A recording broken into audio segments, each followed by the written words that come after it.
आज करे सो अब कर। गुरु शिष्य की कहानी। एक समय की बात है, एक शिष्य अपने गुरु का बहुत आदर सम्मान किया करता था। गुरु भी अपने इस शिष्य से बहुत स्नेह करते थे, लेकिन वह शिष्य अपने कर्म के प्रति आलसी था। सदा कर्म से दूर भागने की कोशिश करता तथा आज के काम को कल के लिए छोड़ देता था।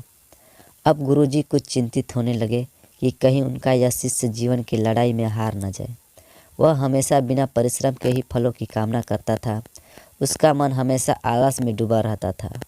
वह कोई भी कार्य को शीघ्र निर्णय नहीं ले सकता, और यदि ले भी लेता तो उसे पूर्ण नहीं कर पाता। यहाँ तक कि अपने पर्यावरण के प्रति भी सजग नहीं रहता है और न भाग्य से मिलने वाले अवसर का लाभ उठाता। गुरु ने मन ही मन अपने शिष्य की कल्याण के लिए एक योजना बना ली। एक दिन वे काले पत्थर का एक टुकड़ा लेकर उसके हाथ में देते हुए गुरुजी ने कहा, मैं तुम्हें यह जादुई पत्थर का टुकड़ा 2 दिन के लिए देकर दूसरे गांव जा रहा हूँ। तुम इसे जिस भी लोहे की वस्तु से घर्षण करोगे वह सोने में परिवर्तित हो जाएगा। पर याद रहे कि दूसरे दिन सूर्यास्त के पश्चात मैं इसे तुमसे वापस ले लूँगा। शिष्य ने इस अवसर को पाकर बड़ा प्रसन्न हुआ, लेकिन वह आलसी होने के कारण अपना पहला दिन यह सोचते सोचते बिता दिया कि जब मेरे पास बहुत सारा सोना हो जाएगा तो कितना सुख, समृद्ध और संतुष्ट होगा। इतने नौकर चाकर होंगे कि उसे पानी पीने के लिए गिलास भी नहीं उठाना पड़ेगा। फिर दूसरे दिन वह जब सोकर उठा, उसे अच्छी तरह से याद था कि आज सोने पानी का दूसरा और अंतिम दिन है।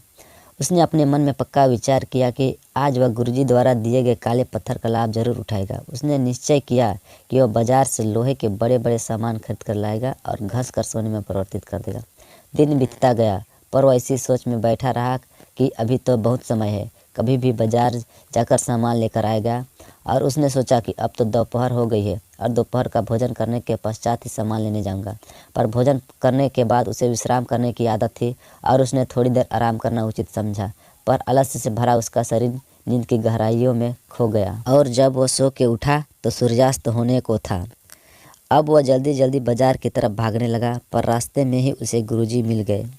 उनको देखते ही वह गुरुजी के चरणों पर गिरकर उस जादुई पत्थर को एक दिन और अपने पास रखने के लिए विनती करने लगा। लेकिन गुरुजी नहीं माने और उस शिष्य का धनी होने का सपना चूर चूर हो गया। पर इस घटना की वजह से शिष्य को एक बहुत बड़ी सीख मिल गई। उसे अपने आलस्य पर पछतावा होने लगा और वह समझ गया कि आलस्य उसके जीवन के लिए सबसे बड़ा अभिशाप है। और उसने प्रण किया कि अब वो कभी भी काम से जी नहीं चुराएगा और एक कर्मठ, सजग और सक्रिय व्यक्ति बनकर दिखाएगा।